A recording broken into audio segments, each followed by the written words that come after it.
और वह आत्यंतिक कल्याण दूसरा कुछ नहीं है, केवल और केवल भगवान के चरण कमलों की प्राप्ति ही जीव का आत्यंतिक कल्याण।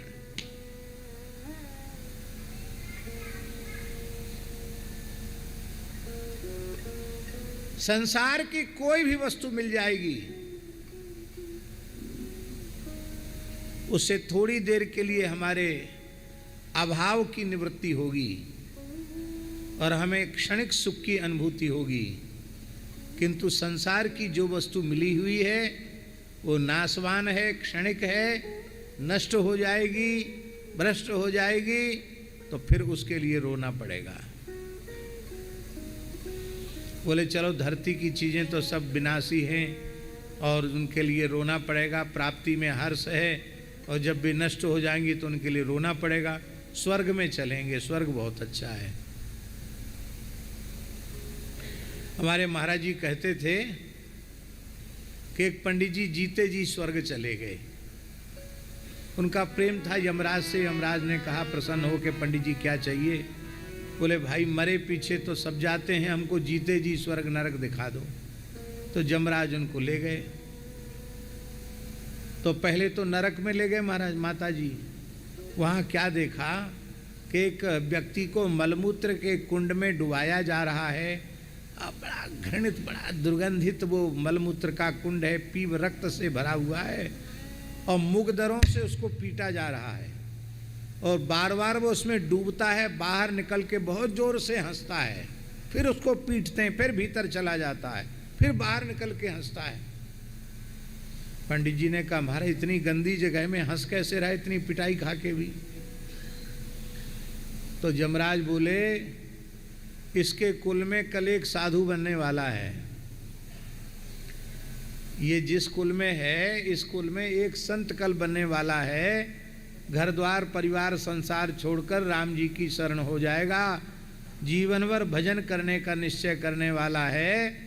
तो उस व्यक्ति के, उस साधु के पुण्य से इसका नरक कुंड से उद्धार हो जाएगा, ये वैकुंठ चला जाएगा।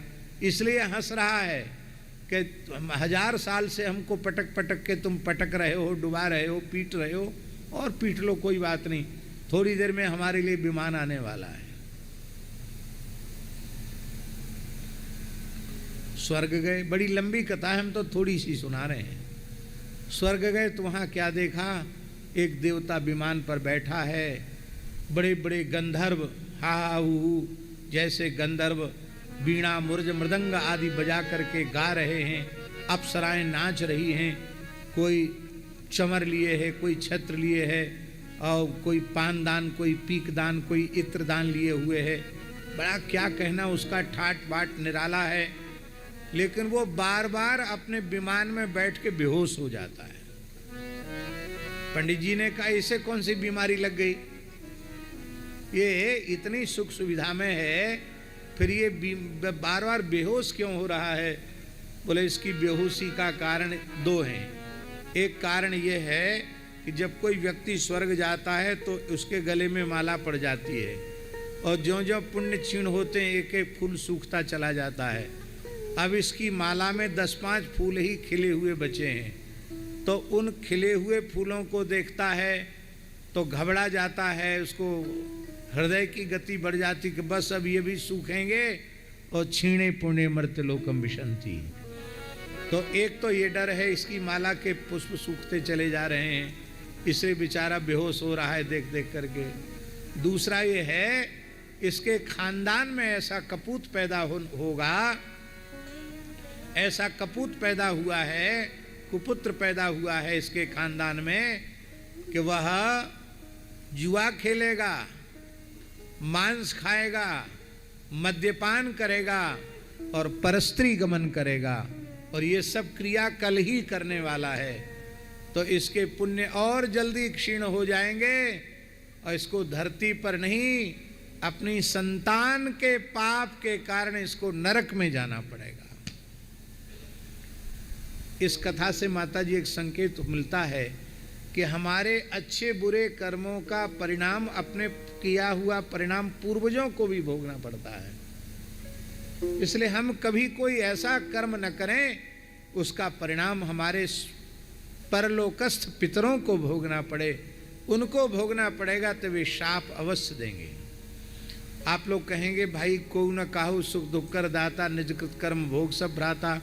फिर उस बेचारे परलोकस्थ प्राणी को अपने परिवार के किए हुए अच्छे बुरे का फल भला उसे क्यों भोगना पड़े? ये कहाँ का न्याय है?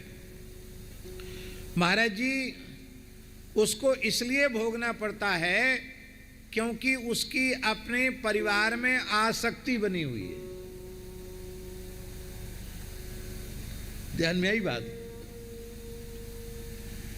यदि वह आसक्ति के बंधन को काट डाले, माता जी, आसक्ति के बंधन को काट डाले, तो फिर कोई अच्छो करे चाहे बुरा करे, उसका उसके साथ है।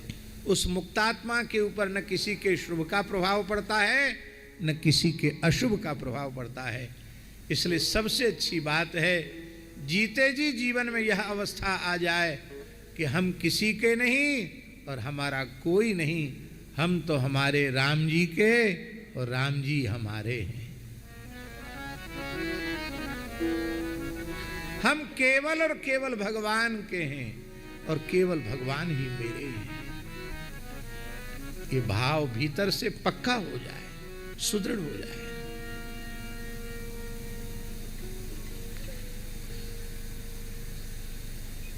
इतना ही नहीं,